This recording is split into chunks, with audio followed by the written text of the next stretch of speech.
CM Siddaramaiah ವಿರುದ್ಧ prosecution ಪ್ರಕರಣಕ್ಕೆ ಸಂಬಂಧಪಟ್ಟಂತೆ ಹೈಕೋರ್ಟ್ನಲ್ಲಿ ಪ್ರಾಸಿಕ್ಯೂಷನ್ ಅರ್ಜಿ ವಿಚಾರಣೆ ಆರಂಭ ಆಗಿದೆ. ಇವತ್ತು ಅಂತಿಮ ವಿಚಾರಣೆ ನಡೆಯಲಿದೆ. ಹೈಕೋರ್ಟ್ನಲ್ಲಿ ಪ್ರಾಸಿಕ್ಯೂಷನ್ ಅರ್ಜಿ ವಿಚಾರಣೆ ಆರಂಭ ಆಗಿದೆ ಅನ್ನುವಂತ ಮಾಹಿತಿ ಲಭ್ಯ ಆಗ್ತಾ ಇದೆ. ಹೈಕೋರ್ಟ್ ಏಕ ಸದಸ್ಯ ಪೀಠದಲ್ಲಿ ಅರ್ಜಿಯ ವಿಚಾರಣೆ ಇಂದು ನಡೆಯಲಿದೆ. ನ್ಯಾಯಮೂರ್ತಿ ಎಂ ನಾಗಪ್ರಸನ್ನ ಪೀಠದಲ್ಲಿ ವಿಚಾರಣೆ ನಡೀತಾ ಇದೆ. ಸಿಎಂ ಪರ ವಕೀಲ ರವಿವರ್ಮಾ ಕುಮಾರ್ ವಾದವನ್ನ ಮಂಡನೆ ಮಾಡ್ತಾ ಇದ್ದಾರೆ. ಇನ್ನು ಅರ್ಜಿದಾರರ ಪರ ವಕೀಲ ರಾಘವನ್ ವಾದ ಮಂಡನೆಯನ್ನ ಕೂಡ ಮಾಡಲಿದ್ದಾರೆ. ಹಿಂದಿನ ಮುಡಾ ಆಯುಕ್ತರ ಅಮಾನತು ಬಗ್ಗೆಯೂ ಕೂಡ ಈಗ ಇಲ್ಲಿ ಪ್ರಸ್ತಾಪ ಆಗಿದೆ. ಮುಡಾ ಆಯುಕ್ತರ ಸಸ್ಪೆಂಡ್ ಬಗ್ಗೆ ಪ್ರಸ್ತಾಪ ಮಾಡಿದ್ದಕ್ಕೆ ಆಕ್ಷೇಪಗಳು ಕೂಡ ವ್ಯಕ್ತ ಆಗಿದೆ. ಅಮಾನತು ಆದೇಶ ಪ್ರಸ್ತಾಪ ಮಾಡಿದ್ದಕ್ಕೆ ಶಶಿಕಿರಣ್ ಶೆಟ್ಟಿ ಈಗ ಆಕ್ಷೇಪವನ್ನ ವ್ಯಕ್ತಪಡಿಸಿದ್ದಾರೆ ಅನ್ನುವಂತ ಮಾಹಿತಿ ಲಭ್ಯ ಆಗ್ತಾ ಇರೋದು. ಪ್ರಾಸಿಕ್ಯೂಷನ್ ಕೊಟ್ಟಿರುವಂಥ ವಿಚಾರಕ್ಕೆ ಸಂಬಂಧಪಟ್ಟಂತೆ ವಿಚಾರಣೆ ಈಗ ಆರಂಭ ಆಗಿದೆ. ಇನ್ನು ಮುಡಾ ಆಯುಕ್ತರನ್ನ ಸಸ್ಪೆಂಡ್ ಮಾಡಲಾಗಿತ್ತು. ಸಸ್ಪೆಂಡ್ ಮಾಡಿರುವಂಥ ವಿಚಾರವನ್ನ ಇಲ್ಲಿ ಪ್ರಸ್ತಾಪ ಮಾಡಲಾಗಿದೆ. ಆ ಪ್ರಸ್ತಾಪ ಮಾಡಿರುವಂಥ ವಿಚಾರಕ್ಕೆ ಸಂಬಂಧಪಟ್ಟಂತೆ ಒಂದಷ್ಟು ಆಕ್ಷೇಪಗಳನ್ನ ಕೂಡ ವ್ಯಕ್ತಪಡಿಸಿದ್ದಾರೆ ಅನ್ನುವಂಥ ಮಾಹಿತಿ ಲಭ್ಯ ಆಗ್ತಾ ಇದೆ. ಇವತ್ತು ಏನಾಗುತ್ತೆ ಸಿಎಂ ಭವಿಷ್ಯ ಅನ್ನುವಂಥದ್ದು ನಿರ್ಧಾರ ಆಗುತ್ತೆ. ಮತ್ತಷ್ಟು ಡೀಟೇಲ್ಸ್ ಅನ್ನ ನೀಡ್ತಾ ಹೋಗ್ತಾರೆ ನಮ್ಮ ಪ್ರತಿನಿಧಿ ಆನಂದ್ ನೇರ ಸಂಪರ್ಕದಲ್ಲಿ ಜಾಯಿನ್ ಆಗಿದ್ದಾರೆ. ಆನಂದ್, ಇವತ್ತು ಸಿಎಂ ಮೂಡಾ ಭವಿಷ್ಯ ಏನು ಅನ್ನೋದು ಗೊತ್ತಾಗುತ್ತೆ. ಈಗಾಗಲೇ ವಿಚಾರಣೆ ಆರಂಭ ಆಗಿದೆ. ಡೀಟೇಲ್ಸ್ ಅನ್ನ ಕೊಡೋದಾದ್ರೆ ಆನಂದ್.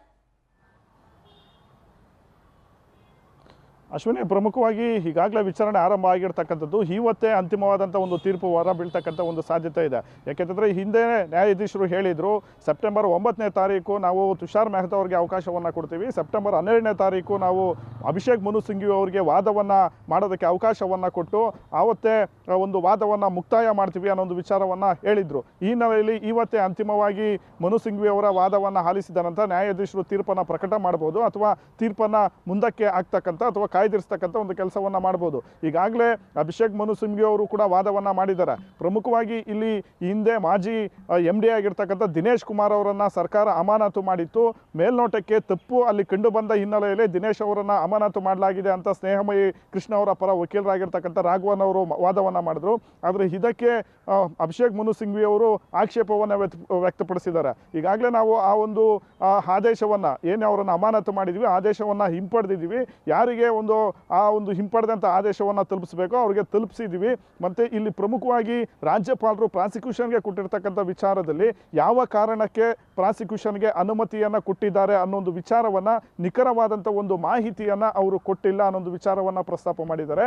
ಜೊತೆಗೆ CM ಅವರ ಪಾತ್ರ ಏನು, ಇದರಲ್ಲಿ ಯಾವ ಒಂದು ರೀತಿಯಲ್ಲಿ ಇವರು ಪಾತ್ರಧಾರಿಗಳಾಗ್ತಾರೆ ಪ್ರಕರಣದಲ್ಲಿ ಅನ್ನೊಂದು ವಿಚಾರವನ್ನು ಕೂಡ ರಾಜ್ಯಪಾಲರು ಪ್ರಸ್ತಾಪ ಮಾಡಿಲ್ಲ. ಹಾಗಾಗಿ ಈ ಒಂದು ಪ್ರಾಸಿಕ್ಯೂಷನ್ಗೆ ಕೊಟ್ಟಿರ್ತಕ್ಕಂಥ ಅನುಮತಿಯನ್ನು ರದ್ದು ಮಾಡಬೇಕು ಅಂತ ಅಭಿಷೇಕ್ ಮನು ಸಿಂಘವಿ ಅವರು ವಾದವನ್ನು ಮಾಡ್ತಾ ಇರ್ತಕ್ಕಂಥದ್ದು. ಕಳೆದ ಒಂದು ಅರ್ಧ ಗಂಟೆಯಿಂದ ವಾದ ಪ್ರತಿವಾದಗಳು ನಡೀತಾ ಇದೆ. ಅಂತಿಮವಾಗಿ ಸಂಜೆವರೆಗೂ ಕೂಡ ವಾದ ಪ್ರತಿವಾದ ನಡೀತಕ್ಕಂಥ ಒಂದು ಸಾಧ್ಯತೆಗಳಿರ್ತಕ್ಕಂಥದ್ದು. ಇಲ್ಲಿ ಜಡ್ಜ್ ಯಾವ ಒಂದು ಅಂಶಗಳನ್ನು ಪರಿಗಣನೆಗೆ ತೆಗೆದುಕೊಂಡು ಯಾವ ರೀತಿಯ ಒಂದು ತೀರ್ಪನ್ನು ಪ್ರಕಟ ಮಾಡ್ತಾರೆ ಅನ್ನೋ ಒಂದು ಕುತೂಹಲ ಇಡೀ ರಾಜ್ಯಕ್ಕೆ ಇರ್ತಕ್ಕಂಥದ್ದು.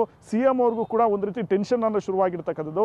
ಅವರು ಕೂಡ ಬೆಳಗ್ಗೆಯೇ ಅಭಿಷೇಕ್ ಮನು ಸಿಂಘವಿ ಅವರನ್ನು ಕರೆಸಿ ಒಂದಷ್ಟು ಮಾತುಕತೆಗಳನ್ನು ನಡೆಸಿರ್ತಕ್ಕಂಥದ್ದು. ಜೊತೆಗೆ ಕಪಿಲ್ ಸಿಬಲ್ ಅವರ ಜೊತೆನೂ ಕೂಡ ಒಂದು ವೇಳೆ ಹೈಕೋರ್ಟ್ನಲ್ಲಿ ಹಿನ್ನಡೆ ಆದರೆ ಮುಂದೆ ಯಾವ ರೀತಿ ಫೈಟನ್ನು ಮಾಡ್ಬೋದು ಅನ್ನೋ ನಿಟ್ಟಿನಲ್ಲೂ ಕೂಡ ಕಪಿಲ್ ಸಿಬಲ್ ಅವ್ರ ಜೊತೆ ನಿರಂತರವಾಗಿ ಸಂಪರ್ಕದಲ್ಲಿದ್ದಾರೆ. ಒಂದು ವೇಳೆ ಹಿನ್ನಡೆ ಆದರೆ ಆ ಸುಪ್ರೀಂ ಕೋರ್ಟ್ನಲ್ಲಿ ಅದಕ್ಕೆ ಒಂದು ವೆಕೇಟ್ ಮಾಡಿಸ್ತಕ್ಕಂಥ ಒಂದು ನಿಟ್ಟಿನಲ್ಲಿ ಬಹಳಷ್ಟು ಒಂದು ಚರ್ಚೆಗಳನ್ನು ಕೂಡ ಮಾಡಿರ್ತಕ್ಕಂಥದ್ದು.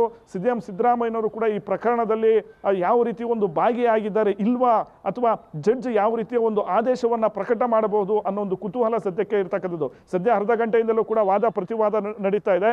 ಇನ್ನೂ ಕೂಡ ಅಭಿಷೇಕ್ ಮನು ಸಿಂಘವಿ ಅವರು ಯಾವ ಒಂದು ಪಾಯಿಂಟನ್ನು ಹೈಲೈಟ್ ಮಾಡಿ ಅಲ್ಲಿ ವಾದವನ್ನು ಮಾಡ್ತಾರೆ, ಅದಕ್ಕೆ ತುಷಾರ್ ಮೆಹ್ತಾ ಅವರು ಯಾವ ರೀತಿ ಒಂದು ಕೌಂಟರನ್ನು ಅಥವಾ ಪ್ರತಿವಾದವನ್ನು ಮಾಡ್ತಾರೆ ಅನ್ನೋ ಒಂದು ಕುತೂಹಲ ಸದ್ಯಕ್ಕೆ ಕಾಡ್ತಾ ಇರ್ತಕ್ಕಂಥದ್ದು. ಅಶ್ವಿನಿ.